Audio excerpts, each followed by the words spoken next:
Hi friends, నేను మీ David sir polity faculty. నిన్నటి రోజున సిడిపిఓ కీని ప్రకటించడం అనేది జరిగింది. ఈ సిడిపిఓలో మన పాలిటీ నుంచి వచ్చినటువంటి ప్రశ్నలు ఏ విధంగా ఉన్నాయో చూద్దాం. ఇక్కడ ఒక ప్రశ్న ఏ విధంగా వచ్చిందంటే, గ్రామీణ స్థాయిలో పరిపాలన విధానము ఏ విధంగా ఉంటుంది అని అన్నాడు. గ్రామీణ స్థాయిలో గ్రామ పంచాయతీ పరిపాలన విధానము అనేటటువంటిది ఉంటుంది.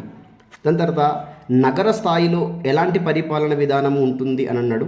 ఎవరు ఈ పరిపాలన విధానం చేస్తారు అన్నాడు. నగర పంచాయతీ అనేటటువంటిది ఈ పరిపాలన విధానాన్ని చేయడము అనేటటువంటిది జరుగుతూ ఉంటుంది. జిల్లా స్థాయిలో ఎలాంటి పరిపాలన విధానం ఉంటుంది అని అంటే, జిల్లా స్థాయి పరిపాలన విధానము ఉండడం అనేది జరుగుతూ ఉంటుంది. మున్సిపల్ అధికారిగా ఎవరుంటారు అని ప్రశ్న రావడం అనేది జరిగింది.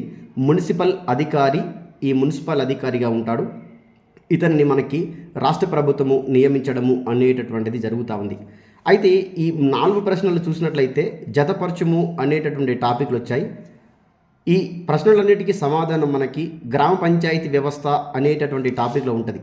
ఈ గ్రామ పంచాయతీ వ్యవస్థ అనేటటువంటి దానిని మన భారత రాజ్యాంగంలో 11వ 12వ షెడ్యూల్లో 11వ షెడ్యూల్లోనేమో గ్రామ పంచాయతీ గురించి, 12వ షెడ్యూల్లోనేమో మున్సిపాలిటీల గురించి ఉండడం అనేది జరుగుతూ ఉంటుంది. ఈ గ్రామ పంచాయతీ వ్యవస్థను గురించి 11వ షెడ్యూల్లో 29 అధికారాలతో 73వ రాజ్యాంగ సవరణ ద్వారా 11వ షెడ్యూల్లో చేర్చడం అనేది జరిగింది. ఈ మున్సిపాలిటీ పరిపాలనా విధానాన్ని గురించి 12వ షెడ్యూల్లో 74వ రాజ్యాంగ సవరణ ద్వారా చేర్చడం అనేది జరిగింది. ప్రస్తుతం మున్సిపాలిటీలకి 18 రకాల అధికారాలు ఉన్నాయన్న విషయాన్ని గుర్తుంచుకోవాలి. ఈ 4 ప్రశ్నలు ఒకే ప్రశ్నగా మనకు ఈ సిడిపిఓలో ఇవ్వడము అనేటటువంటి జరిగింది. దాని తర్వాత మహాత్మా గాంధీ జాతీయ ఉపాధి హామీ పథకాన్ని ఎప్పటి నుంచి అమలు పరుస్తున్నారు అని అన్నాడు. ఈ మహాత్మా గాంధీ జాతీయ ఉపాధి హామీ పథకాన్ని 2005 నుండి అమలు పరచడం అనేది జరుగుతుంది. దీన్ని అమలు పరిచినప్పుడు మన భారతదేశం యొక్క ప్రధానమంత్రిగా మన్మోహన్ సింగ్ గారు ఉండడం అనేది జరిగింది. రీసెంట్గానే మన యొక్క మన్మోహన్ సింగ్ గారు చనిపోవడం అనేది జరిగింది. దాని తర్వాత భారత రాజ్యాంగం యొక్క మౌలిక నిర్మాణాన్ని గురించి తెలిపేటటువంటి కేసు ఏది అని అన్నాడు. భారత రాజ్యాంగం యొక్క మౌలిక నిర్మాణాన్ని గురించి కానీ, భారత రాజ్యాంగం యొక్క మౌలిక సిద్ధాంతాన్ని గురించి కానీ తెలిపేటటువంటి కేసు కేశవానంద భారతి కేసు. ఈ కేశవానంద భారతి కేసుని 1973వ సంవత్సరంలో ఈ తీర్పు వచ్చింది. ఈ కేసు భారత రాజ్యాంగం యొక్క మౌలికమైనటువంటి నిర్మాణాన్ని గురించి, మౌలిక సిద్ధాంతాన్ని గురించి తెలియజేయడము అనేటటువంటిది జరుగుతూ ఉంటుంది. దాని తర్వాత సుప్రీంకోర్టుకు సంబంధించినటువంటి ప్రశ్న అడిగినాడు. ఈ సుప్రీంకోర్టుకు సంబంధించిన ప్రశ్న ఏ విధంగా వచ్చిందంటే, న్యాయ సమీక్ష అధికారాన్ని గురించి తెలిపే ఆర్టికల్ ఏది అని అన్నాడు. ఈ న్యాయ సమీక్ష అధికారాన్ని గురించి తెలిపేటటువంటి ఆర్టికల్ 13వ ఆర్టికల్. ఈ న్యాయ సమీక్ష అధికారము అనేటటువంటిది మన సుప్రీంకోర్టుకు ఉండడము అనేటటువంటిది జరుగుతూ ఉంటుంది. ఈ న్యాయ సమీక్ష అధికారాన్ని అమెరికా రాజ్యాంగముల నుండి స్వీకరించడము అనేటటువంటిది జరిగిందన్న విషయాన్ని మీరు గుర్తుంచుకోవాలి.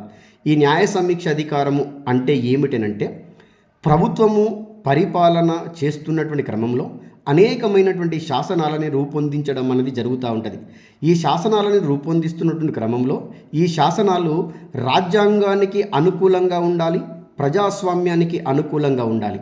ఒకవేళ ఈ శాసనాలు భారత రాజ్యాంగానికి వ్యతిరేకంగా ఉన్న, ప్రజాస్వామ్య పరిపాలన విధానానికి వ్యతిరేకంగా ఉన్న ఆ శాసనాలు చెల్లనేరవు అని చెప్పేటటువంటి అధికారమే న్యాయ సమీక్ష అధికారం.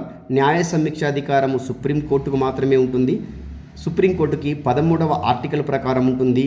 ఈ యొక్క న్యాయ సమీక్ష అధికారాన్ని అమెరికా రాజ్యాంగముల నుండి స్వీకరించడము అనేటటువంటిది జరిగిందన్న విషయాన్ని మీరు ఖచ్చితంగా గుర్తుకుంచుకోవాల్సిందే. దీని తర్వాత మన భారత రాజ్యాంగంలో 20వ ఆర్టికల్ దేని గురించి తెలియజేస్తుంది అని అన్నాడు. 20వ ఆర్టికల్ దేని గురించి తెలియజేస్తూ ఉంది అని అంటే, ఒక వ్యక్తిని ఒక కేసుకు సంబంధించి ఒకేసారి మాత్రము శిక్షించాల, 2 సార్లు శిక్షించడానికి అవకాశము అనేటటువంటిది లేదనమాట. ఒక వ్యక్తిని ఒక కేసుకు సంబంధించి ఒకేసారి మాత్రమే శిక్షించాలా, 2 సార్లు శిక్షించడానికి అవకాశము లేదు అనేటటువంటి విషయాన్ని గురించి తెలిపే ఆర్టికల్ ఏదేనంటే 20వ ఆర్టికల్ తెలియజేయడం అనేది జరుగుతూ ఉంది. దాని తర్వాత 1600 సంవత్సరంలో మన భారతదేశంలో ఈస్ట్ ఇండియా కంపెనీ ప్రారంభానికి సంబంధించినటువంటి చర్చలు ప్రారంభమైనాయి. ఆ 1600 సంవత్సరము డిసెంబర్ 31వ తారీఖు రోజున భారతదేశంలో ఈస్ట్ ఇండియా కంపెనీ అనేటటువంటిది ప్రారంభించడానికి ఇంగ్లాండ్ గవర్నమెంట్ పర్మిషన్ ఇచ్చింది. ఓకే, కానీ క్వశ్చన్ ఏంటంటే ఇంగ్లాండ్ గవర్నమెంట్ పర్మిషన్ ఇచ్చినప్పుడు అనగా 1600 సంవత్సరంలో ఇంగ్లాండ్ రాణి ఎవరు అని అడిగినారు. అప్పుడు ఎలిజబెత్ మహారాణి గారు ఇంగ్లాండ్ రాణిగా ఉండడం అనేది జరిగింది. ఈ ఈస్ట్ ఇండియా కంపెనీ అనేటటువంటిది 1608వ సంవత్సరంలో నుంచి ప్రారంభం కావడం జరిగింది. భారతదేశంలో ఈ ఈస్ట్ ఇండియా కంపెనీ అనేటటువంటిది ప్రారంభం కావడానికి పర్మిషన్ ఇచ్చినటువంటి ఆనాటి రాజు ఎవరు అని మరోసారి ప్రశ్న వచ్చే అవకాశం అనేటటువంటిది ఉంటుంది. ఆనాటి రాజు జహాంగీర్ గారు ఈ యొక్క అవకాశాన్ని ఇవ్వడం అనేది జరిగింది. ఈ విధంగా కాంపిటేటివ్ ఎగ్జామ్స్లో అనేకమైనటువంటి ప్రశ్నలు పాలిటీ నుండి రావడం అనేది జరుగుతుంది. పాలిటీలో నుంచి అనేకమైన ప్రశ్నలు వస్తున్నాయి కాబట్టి వాటిని చాలా జాగ్రత్తగా మీరు చదవాలి. ఇలాంటి ప్రశ్నలకు మీరు సమాధానాలు త్వరగా చేయాలంటే డేవిడ్ సార్ పాలిటీ క్లాసెస్ అనేటటువంటి యాప్ని ప్లేస్టోర్లో నుంచి డౌన్లోడ్ చేసుకొని టెస్ట్ సిరీస్లు రాయండి. దాదాపుగా 52 టెస్టులు అందులో ఉండడం అనేది జరిగింది. దాదాపు 6800 ప్రశ్నలతో 6800 ప్రశ్నలతో ఈ టెస్ట్ సిరీస్ని రూపొందించడం అనేది జరిగింది.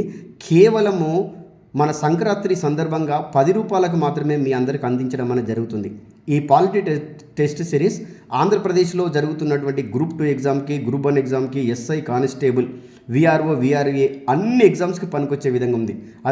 అదేవిధంగా తెలంగాణలో కూడా రానున్నటువంటి నోటిఫికేషన్స్లో అనేకమైనటువంటి పరీక్షలలో పాలిటీ నుంచి ప్రశ్నలు రావడం అనేది జరుగుతుంది. కాబట్టి తెలంగాణలో ఉన్నటువంటి group 1, group 2, group 3, SI constable పరీక్షలకు కూడా ఈ టెస్ట్ సిరీస్ ఉపయోగకరంగా ఉండే విధంగా రూపొందించడం అనేది జరిగింది.